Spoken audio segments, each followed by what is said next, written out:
ऐसा देख रहा हूँ कि ऐसा होगा या नहीं होगा, इस चीज पे तय करता है कि 30 से 40 के बीच में जो मैं बोल रहा हूँ कि कारण अकारण बहुत सारे दंगे होंगे और डिकेड ऑफ कन्फ्रंटेशन, सड़क पे लड़ाइयाँ होगी। इसका एक ये है कि मुसलमानों का एक माइंड सेट है, आप जितनी कॉन्स्टिट्यूशन की दुहाई दे दो, जितनी आईपीसी की दुहाई दे दो या कोई भी कानून का दुहाई दो, वो सड़क पे तलवार लेके वो फैसला वहीं करना चाहेगा। आपको उसको वहां हराना पड़ेगा, आपको मजबूत बनना पड़ेगा। आपको जब आप उसको सड़क पे हराओगे तभी नेगोशिएशन टेबल पर जो है ना आप उससे जीतोगे। अगर आप सड़क पे हार के टेबल पे आए बात करने के लिए तो 100% टेबल पे भी हारोगे।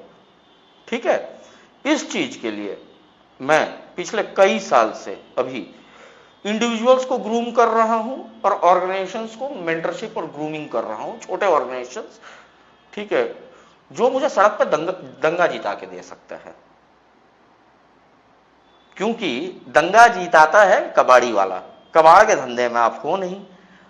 अगर आप में पराक्रम आ गया, आप में हिंदुओं में एकता आ गई, 50,000 हिंदू अगर चौक पे पहुंच भी जाए, वहां जाके क्या कीर्तन करेंगे अगर वो शस्त्रविहीन है तो?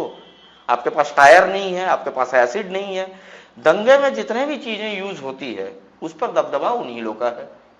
फॉर एग्जाम्पल दंगे के एक आहट जो होती है अब कैसे होती है वो भी बता रहा हूं आपको। आप बताएं फिर मैं भी कुछ। ठीक है, आप कार लेके जाइए, 4-5 बैटरी वाले के पास जाइए, बैटरी वाला बोलेगा कि भैया एसिड खत्म है, नहीं है मेरे पास, जबकि एसिड उनके पास हमेशा रहता है, ओवर स्टॉक।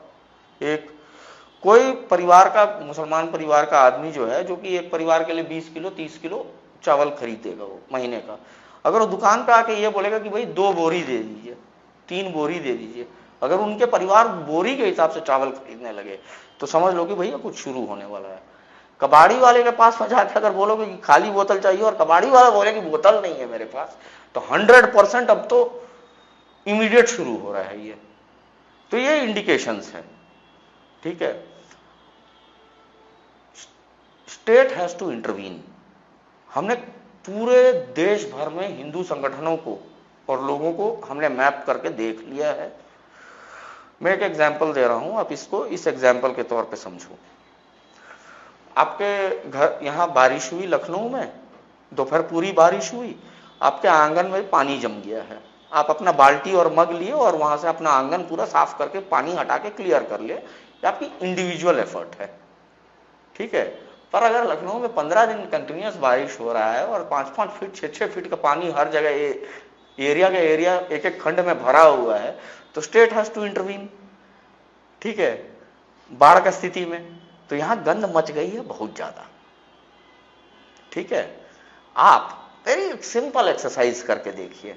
इंटरवीन करने के लिए क्यों कह रहा हूं, आप एक मकर जाल में फंस चुके हो, एक सिंपल एक्सरसाइज कीजिए। आप अपना लखनऊ को ही ले लीजिए, भारत के प्रत्येक शहर का यही हाल है, एग्जाम्पल लखनऊ का दे रहा हूं। गूगल मैप पे जाइए, आपके शहर में अंदर आने और बाहर निकलने के कुछ 5-6 मेन रोड्स और रास्ते होंगे, हाईवे, जहां से लखनऊ के अंदर लोग आते हैं और बाहर निकलते हैं। इन सभी रास्तों पे आप देखिएगा कि मस्जिद और मदरसा बने हुए हैं। उलेमा का एक कॉल पे 10,000 लोग तो आ ही जाते हैं, तो आपके रोड्स ब्लॉक हो सकते हैं। प्रत्येक क्रूशियल पॉइंट, आपका रेलवे हो गया, आपका बस अड्डा हो गया, हर जगह इनकी डोमिनेंस और इनकी स्ट्रैटेजिक लोकेशंस पे मस्जिद, मीनारों वाली लंबे लंबे मीनार, वॉच टावर्स जिसको मैं बोलता हूं, क्योंकि मैं व्यक्तिगत मानता हूं एक मुसलमान इस्लाम का वॉरियर होता है, सैनिक होता है, और मस्जिद लोकल कमांड सेंटर होता है। सो दे आर कमांड सेंटर्स। ये सभी आप पूरे जब पॉइंट्स पिंस गिरा लो गूगल मैप पे और इनको एक लाइन से जोड़ो, तो आपको लगेगा कि आप एक मकर जाल में फंस चुके हो, जहां से आप, उनकी मर्जी रहेगी तो आप अपने शहर से भाग सकते हो, नहीं तो आप शहर से भाग भी नहीं सकते हो। आपको लड़ना ही पड़ेगा, उनको हराना ही पड़ेगा। इस स्थिति में जो है ना आप फंसे हुए हो।